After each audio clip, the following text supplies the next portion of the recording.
नाशिकचं काय महत्त्व आहे वाङ्मयामध्ये हे तुम्हाला पुष्कळ वेळा सांगण्यात आलं आणि लिहिलंही गेलेलं आहे. मला 3 नावं आज आठवतात, तुम्हा सगळ्यांना ते आठवत असतीलच. एक तर कवी गोविंदांचं, की ज्याने रणावीण कोण स्वातंत्र्य कोणा मिळाले असा प्रश्न विचारला कवितेमध्ये. आणि ही कविता बाबाराव सावरकरांनी आपल्या नियतकालिकात छापली म्हणून बाबारावाला जन्मठेपेची शिक्षा झाली. दुसरं आपल्याला आठवतं ते स्वातंत्र्यवीर सावरकरांचं नाव. सावरकरांनी या धन्यता मानली की अपंग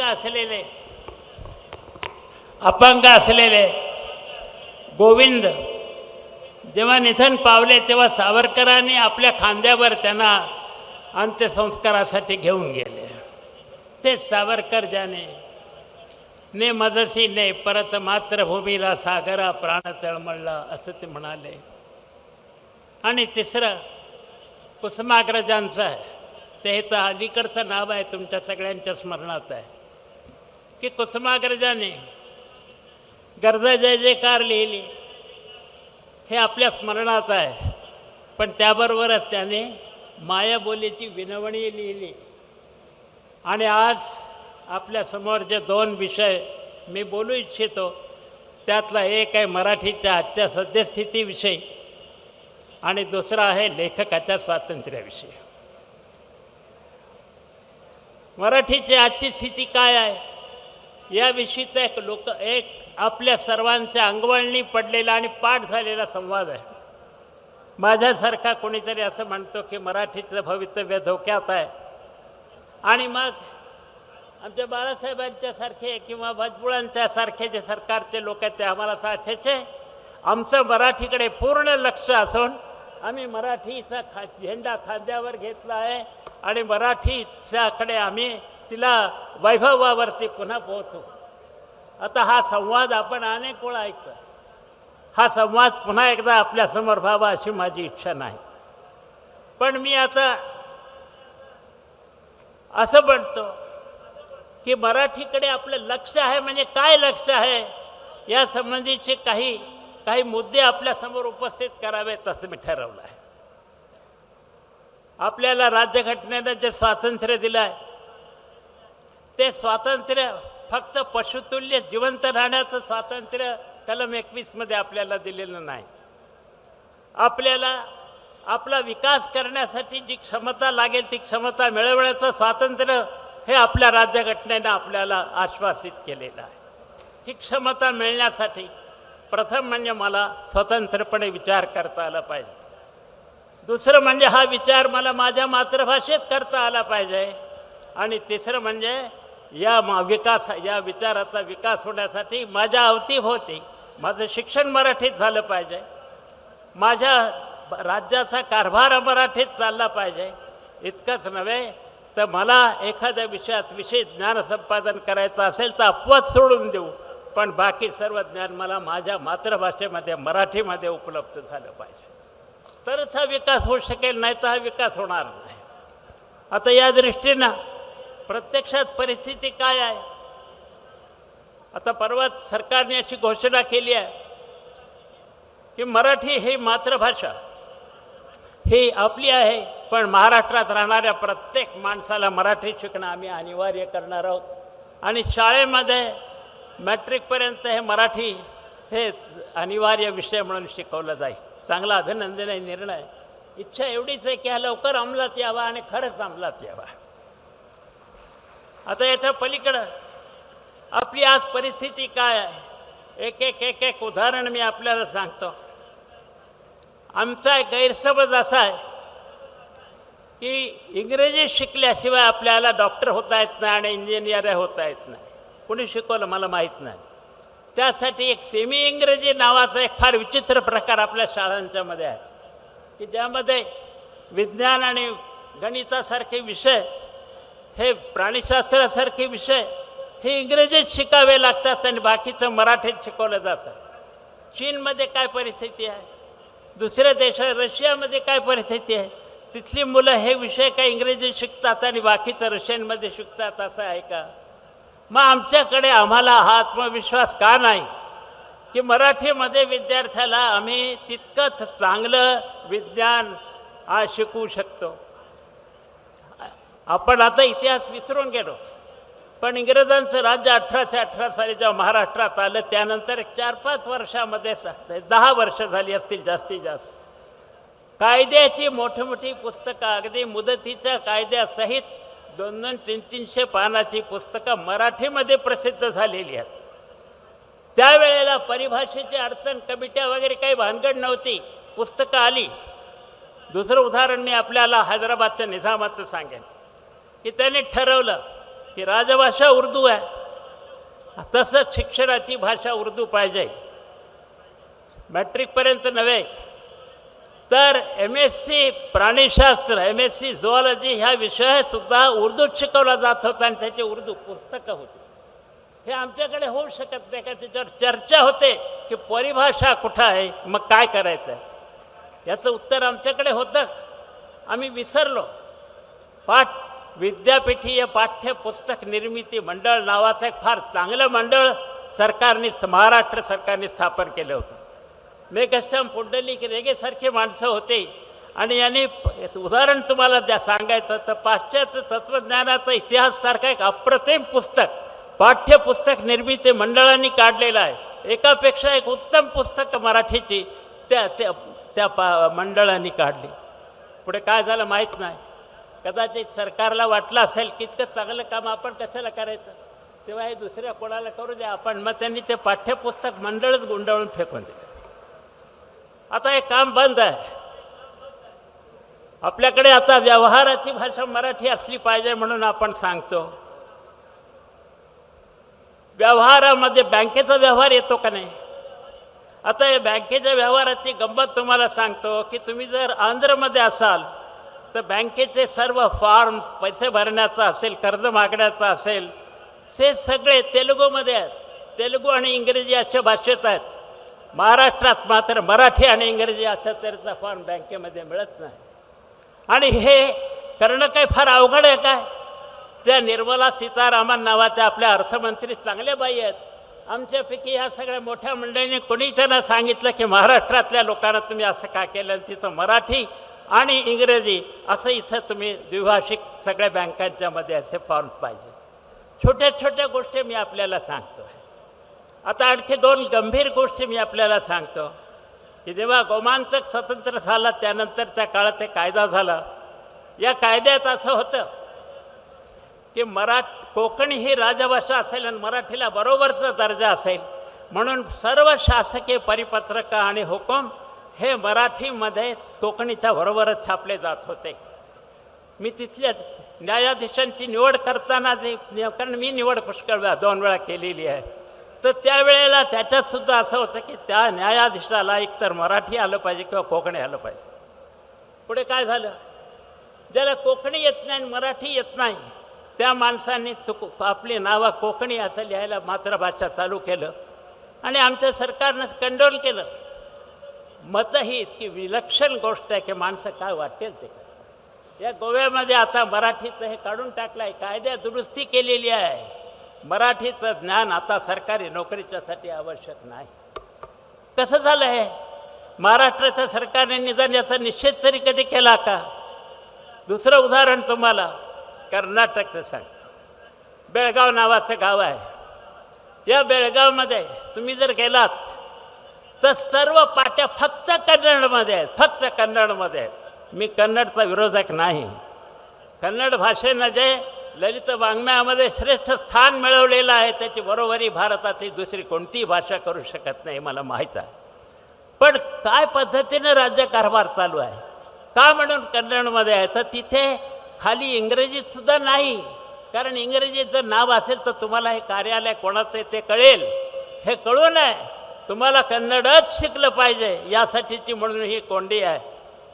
महाराष्ट्रामध्ये ते ज्या वेळेला हा सीमा प्रश्नाच्या अगोदर जेव्हा अशा तऱ्हेने राज्य पुनर्रचना झाली तेव्हा एक commission for linguistic minorities commission नेमण्यात आलं. या लिंग्विस्टिक मायनॉरिटीज कमिशनचं एक कार्यालय बेळगावमध्ये होतं आणि या कमिशनचं काम असं होतं की या सीमा क्षेत्रामध्ये लोकांची भाषा मराठी असल्यामुळे सर्व सरकारी महत्त्वाचे आदेश परिपत्रक हे मराठीत प्रसिद्ध व्हायला पाहिजेत. तर हे मराठीत प्रसिद्ध करणं बंद झालंच नाही. आणि त्या अहवाल हे जे आयुक्त आहेत हे अहवाल पाठवतात. हे अहवाल बंगलोरला जातात. कागदावरती लिहिलं जातं की याप्रमाणे कारवाई करण्यात यावी. ही कारवाई होत नाही कारण कोणी विचारणार नाही. आमच्या सरकारने या सीमा भागात राहणारे जे मराठी बांधव आहेत या बांधवांच्यासाठी एवढंच करावं. आपण दिल्लीला जातो की ते विचारावं की काय झालं हो त्याचं, त्या रिपोर्टचं काय झालं. आणि किंवा तुम्ही जर स्वतः त्या भागात जर फिरला तर तुम्हाला कळेल की त्या ठिकाणी काय झालं.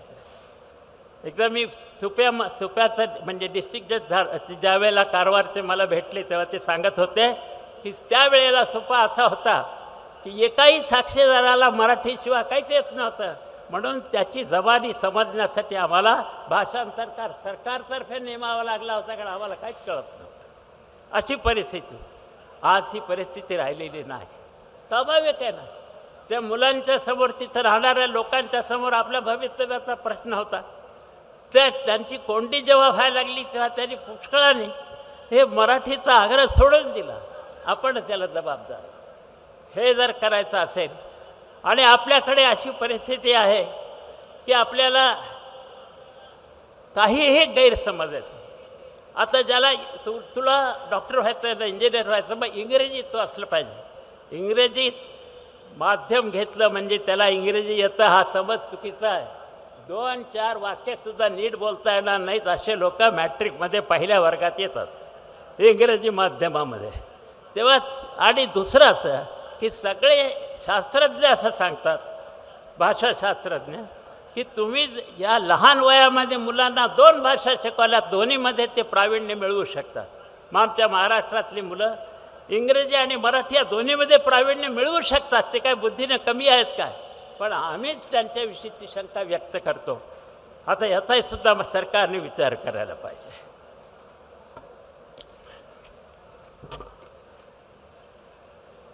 आमच्याकडे अजून एक गोष्ट झाली चांगली झाली की मुंबईसारख्या ठिकाणी दुकानाच्या पाट्यावरती आता देवनागरीतसुद्धा लहान अक्षरात काढतात पण ठीक आहे देवनागरीतसुद्धा त्याच्यामध्ये दुकानाचं नाव लिहिलेलं असतं. पण काय उपयोग नाही. त्याचं कारण असं आहे की आम्हीच त्या दुकानाची पायरी चढता चढता आमचं मराठी रस्त्यावर सोडून देतो. आम्हीच ते दुकानदाराचा कल पाहून त्याच्याशी हिंदीत बोलावं का इंग्रजीत बोलावं याचं ठरवतो आणि आम्ही मराठीत बोलत नाही. हे मी पुष्कळ वेळा पाहिलं आहे की मुंबईमधला टॅक्सीवाला असेल त्याचा काही दोष नाही. तो इथं पोट भरायला आला त्याला मराठी येत नाही. पण आपण त्याच्याशी मराठी बोलू लागलो हिंदीत त्याच्या बोलायच्या ऐवजी किंवा तुटकं फुटकं इंग्रजी बोलायच्या ऐवजी तर त्यालासुद्धा कधी वाटेल की आपण यांची भाषा शिकली पाहिजे. आपण नगरमध्ये साहित्य संमेलन झालं होतं त्यावेळेला वासू भट्टाचार्यांना पाहुणे म्हणून बोलवलं होतं. हे वासू भट्टाचार्याने एक गोष्ट सांगितली की आमच्या कलकत्त्यामध्ये तुम्ही जर राहणार असाल 1 महिना जरी राहायचं असेल तर तुम्हाला बंगाली भाषेचा परिचय करून घ्यावा लागेल त्याशिवाय तुमचं चालणार नाही. पुढे ते असं म्हणाले पण मी मुंबईमध्ये राहतो 30 वर्ष राहतो आहे पण मला मराठी बिलकुल येत नाही याचं काहीही अडचण मला झाली नाही. आता हे जे त्यांचं म्हणणं होतं हा जणू काय आपला गौरव आहे असं समजून लोकांनी टाळ्या वाजवल्या. आता काय करणार आपण की ह्यांना हे समजे ना की हे काय सांगताय. हे असं का झालं. आपण मराठीचा आग्रह सोडून दिला. याचा अर्थ म्हणजे मराठी नाही बोललं की त्याला काठी घेऊन बळवावं असं अजिबात नाही. पण तुमची स्वतःची भाषा ही तुम्हाला ही आपल्याला आपण बोलली पाहिजे तरच ती वाढेल असं वाटलं पाहिजे की नाही. आपल्या सरकारने एक मराठी विभाग स्थापन केला आहे. ते मी जवळून पाहण्याची संधी मला मिळाली होती सरकारच्या कृपेनं पण आता मी त्याबद्दल सांगत नाही. मी फक्त एक असं सांगू इच्छितो की या विभागाला करता येण्यासारखं पुष्कळ काम आहे. आपले माननीय यशवंतरावजी चव्हाण जेव्हा महाराष्ट्राचे मुख्यमंत्री झाले तेव्हा महाराष्ट्राचा प्रारंभ होत असताना 1960 साली त्यांनी अप्रतिम काही गोष्टी केल्या. आपल्या महाराष्ट्रानं यशवंतरावजींचं याबद्दल ऋणी राहिलं पाहिजे. त्यांनी साहित्य संस्कृती मंडळ तर स्थापन केलंच, पण त्या मराठी राजभाषाही केले. आणि दुसरं म्हणजे या साहित्य संस्कृती मंडळाच्या वतीनं तज्ज्ञ माणसांच्याकडून मराठीमध्ये ज्ञानक्षेत्रातले विविध विषयांच्यावरती उत्तम पुस्तकं लिहून घेतली आणि ती प्रसिद्ध झाली. तुम्ही जर पाहिलं 1960 ते 1970 या काळामध्ये जी पुस्तकं प्रकाशित झाली ती पहा. विज्ञानाचे विषय, तंत्रज्ञानाचे विषय, राज्यशास्त्राचा विषय, जागतिक वाङ्मयातल्या महत्त्वाच्या ललित कृतींच्या बद्दल आहेत. हे सगळं का झालं की सरकार पाठीशी होतं की तुम्ही चांगलं काम करा, पॉप्युलर होण्याची आवश्यकता नाही. हे उद्याच्या पिढ्यांना आम्हाला मराठी जाती ज्ञानभाषा करायची आहे हे यशवंतरावजींच्या सुद्धा डोक्यात असलं पाहिजे. आज आम्ही म्हणतो की मराठी ज्ञानभाषा करायची आहे. आता ज्ञानभाषा करायची तर फक्त मराठीत माध्यम केलं तर ज्ञानभाषा होत नसते. ज्ञानभाषा करायची असेल तर मराठी शाळांच्यासाठी तुम्ही त्यांना इक्विपमेंट, त्यांना जे काही साधन सामुग्री पाहिजे ती द्या. आज मुलं इंग्रजीकडे का जातात? पुस्तकं रंगीत असतात. शाळेच्या मध्ये ते काही शिकवत नाही तर ज्यांना शिकवत, पण टाय वगैरे कसा घालावा ते ह्याचं एक उत्तम शिक्षण. आणि त्या मुलाच्या मध्ये एक भावना अशी निर्माण होते की आपण इतर समाजापेक्षा श्रेष्ठ. आमच्या मराठी शाळांच्या मध्ये अध्यापन चांगलं आहे, पण ह्या शाळा बंद होतात याचं कारण त्याला पुरेसा जो पाठिंबा मिळायला पाहिजे तो पाठिंबा शासनाचा नाही, पण पालकांचा सुद्धा नाही. आज पालकांना सुद्धा सांगण्याची आवश्यकता आहे की आपण जे पैसे आता काही गरिबी इतकी निदान मध्यम वर्गाची राहिलेली नाही. मध्यम वर्ग म्हणजे एखादी जात नव्हे, आता त्या मध्यम वर्गात सगळ्या जाती आहेत. या सगळ्यांचा पगार पाहिला तर आपल्या मुलगा ज्या शाळेत जातो त्या शाळेला काहीतरी आपण द्यावं करावं असं प्रत्येकाला का वाटतं. म्हणजे ह्यांना सुद्धा मराठीची आत्मीयता आता पुन्हा आपण शिकवायची आवश्यकता आहे. आणखी एक बोली भाषांच्या विषयीचा एक गोष्ट फक्त आपल्या कानावरती मी घालू इच्छितो. आपल्याकडे काही बोली अशा आहेत की ज्या बोली आपल्याला समजू शकत नाहीत, कारण प्रमाण मराठीपेक्षा त्यात खूप वेगळ्या आहेत. उदाहरणार्थ झाडी बोली. आता चंद्रपूर आणि गडचिरोली जिल्ह्यात झाडी बोलली जाते. या बोली भाषाच्या भागामध्ये विद्यार्थ्यांची संख्या कमी कमी होते आहे. का कमी होते आहे? मला वाटलं दारिद्र्य. ते म्हणाले दारिद्र्याचं काय होईल? शाळेला फी नाही, पुस्तकं मोफत आहेत, दुपारचं जेवण दिलं जातं, तेव्हा दारिद्र्याची काहीच अडचण नाही. मग तरीसुद्धा मुलं का शाळेत जात नाहीत? मग नंतर मग माझ्या लक्षात आलं सहज की ह्या मुलांना मराठीसुद्धा परकीय भाषा असं वाटत असेल. आपल्याकडे सरकारी अधिकाऱ्यात पुष्कळ चांगले लोक आहेत. पुण्याच्या एका मराठीच्या सरकारी संस्थेनं एक पुस्तकं तयार केली.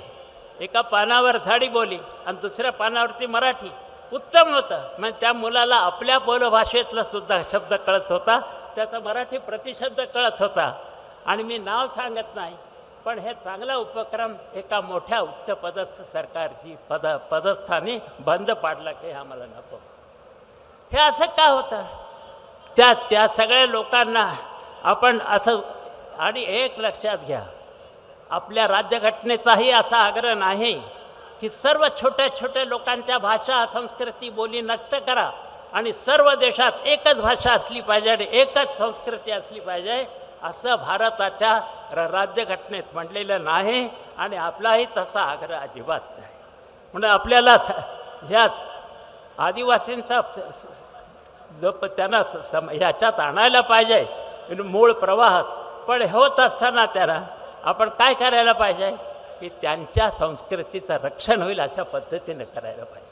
जवाहरलाल नेहरूंनी एक गोष्ट केली होती की त्यावेळेला आज ज्याला आपण अरुणाचल प्रदेश म्हणतो तिथल्या नागा आणि इतर लोकांच्यासाठी नेहरूंनी एक तज्ज्ञ बाहेरचे इथं आणले आणि त्यांना इथं रहिवाशी केलं. त्यांनी भारताचं नागरिकत्व स्वीकारलं. त्यांनी पुस्तकं लिहिली आहेत. आणि नेहरूंनी सांगितलं की यांची संस्कृती आणि त्यांची बोलभाषा, त्यांची नृत्य, त्यांची गाणी हे सगळं टिकून त्यांना भारतीयत्व आपण शिकवलं पाहिजे. ही आपली खरी कसोटी आहे. हे आपण आज पुष्कळसं विसरून गेलेलो होतं असं मला वाटतं. मित्र, आता मी दुसऱ्या विषयाकडे वळू इच्छितो. माझ्या मनामध्ये दुसरा विषय जो आहे तो लेखकाच्या स्वातंत्र्याचा आहे. आमच्या एका मित्राने परवा प्रश्न एका लेखात विचारला की आपण लेखकाला स्वातंत्र्य असण्याची काही गरज असते का, नाही ते आहे का, त्याचा का साहित्य आणि स्वातंत्र्यांचा काही संबंध आहे का. आहे, त्याचं उत्तर असं वेगळं देण्याची काही आवश्यकता आहे असं मला वाटत नाही. पण हे असताना हे स्वातंत्र्य आम्हाला कसं करता पाहिजे. प्रत्येक लेखकाच्या मनामध्ये ही एक स्वाभाविक उर्मी असते की आपण आपल्या मनातला विचार, आपल्या मनातली प्रतिमा, आपल्याला जगात जे जाणवलेलं आहे ते, जे आपल्या भोवतीचे लोक आहेत त्यांच्या भावना, त्यांच्या अडचणी, त्यांच्या मनातली सुखदुःख ही सगळी आपण ही लोकांना सांगावीत असं वाटून मग तो जे लिहितो ते त्या अंतस्फूर्तीतून निर्माण झालेलं आहे. म्हणून दुर्गाबाईंनी त्याची व्याख्याच अशी केलेली होती की स्वातंत्र्य लेखकाला कशा करता हवं आहे, तर त्याच्या निर्मितीक्षम मनाची प्रगटीकरण व्हावं यासाठी त्याला स्वातंत्र्य हवं. आणि हे स्वातंत्र्य मागून मिळतं याच्यावर माझा काही विश्वास नाही.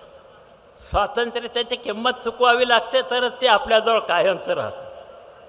लोकशाहीमध्ये आपण एक त्रयस्थ शक्ती अशी निर्माण केलेली आहे.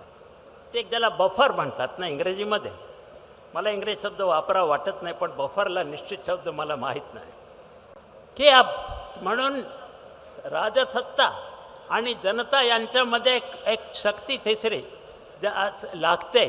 आणि ही जी स्वायत्त शक्ती आहे ही स्वायत्त शक्ती लोकांचं लोकमत तयार करते आणि स्वातंत्र्याचं रक्षणही करते.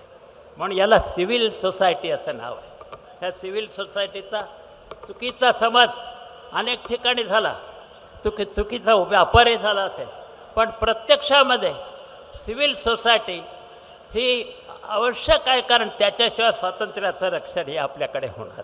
या सिव्हिल सोसायटीमध्ये कोण असतात, जे सरकारशी संबंधित नाहीत असे प्राध्यापक असतील, वकील असतील, डॉक्टर्स असतील, निवृत्त लोक असतील, लेखक असतील, विचारवंत असतील, ही सगळी माणसे हा सिव्हिल सोसायटीचा भाग आहे. आणि ही सिव्हिल सोसायटी सरकार जर चुकत असेल तर ते सरकारला सुद्धा सांगते की हे तुमचं चूक आहे, तुम्ही असं करू नका. या सिव्हिल सोसायटीचा भाग असलेल्या लेखकांच्या विषयी जवाहरलाल नेहरूंनीच एकदा सांगितलं. ते एका साहित्य समारोहामध्ये बोलत होते तेव्हा त्यांनी असं म्हटलं आहे की आम्ही राज्यकर्ते एक प्रकारच्या धुंदीत असतो, धांदलीत असतो. आमच्या योजनांची धुंदी, आमच्या कल्पनांची धांदल, यामुळे आमच्या हातून नेहमी चुका होतात, पण आम्ही चुका करीत आहोत त्याची जाणीवही आम्हाला उरत नाही. अशा वेळी आमच्या चुकींची आम्हाला जाणीव करून देणे हे तुम्हा बुद्धिवाद्यांचं कर्तव्य आहे. नेहरूंची अपेक्षा फार मोठी आहे आणि आम्ही खरोखर आहे, लेखक हा सगळ्या जगापेक्षा मोठा आहे म्हणून लेखकाने हे करायला पाहिजे. पण असं आहे की आम्हीच जर समजा सत्ता पाहिल्याबरोबर जर विरघळू लागलो तर आम्ही सत्ताधाऱ्यांच्या चुका दाखवणार कशा. म्हणून आमचं स्वातंत्र्य आम्हाला फार कसं जपलं पाहिजे. सत्ताधारीचं काय वाटेल ते सांगू शकतात. आता मी परवा असा वर्तमानपत्रात वाचलं की संगीत नाटक अकादमीच्या लोकांना सांगितलं की तुम्ही अमुक अमुक सरकारी कार्यक्रमाचा प्रचार करा. आता साहित्य अकादमी असो, संगीत नाटक अकादमी असो, मोठमोठ्या कलावंतांचे, मोठ्या प्रतिभावंतांच्यासाठी काढलेल्या संस्था आहेत.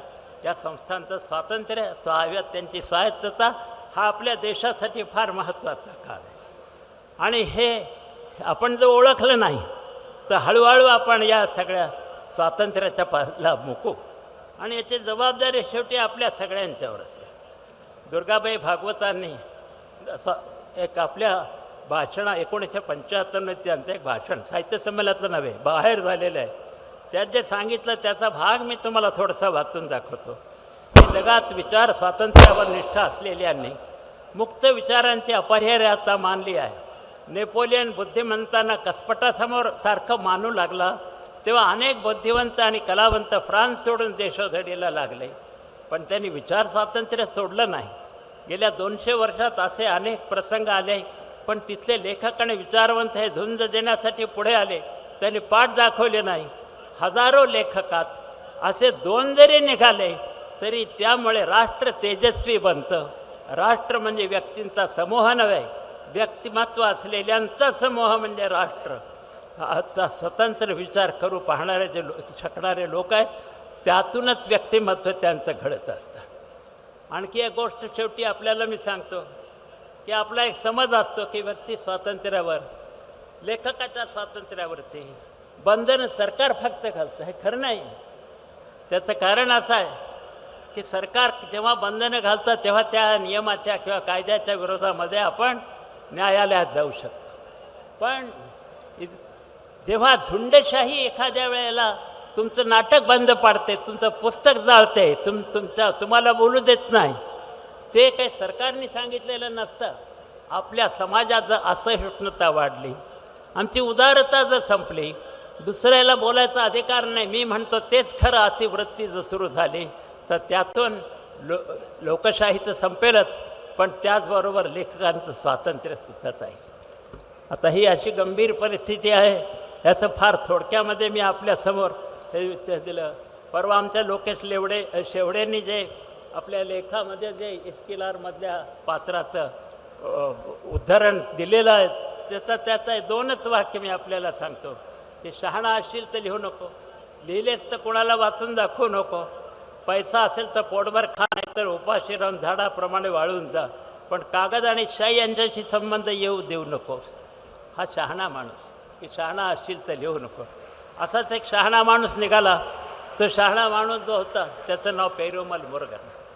या पेरुमल मुरुगन हे प्रसिद्ध कादंबरीकार आहेत. त्यांची एक कादंबरी लोकांना नाही आवडली, पण नाही आवडली तर वाचू नये ना. त्याच्याऐवजी त्या कादंबरीचा प्रती जाळल्या, त्यांच्यावर खटला भरला, हे सगळं झालं.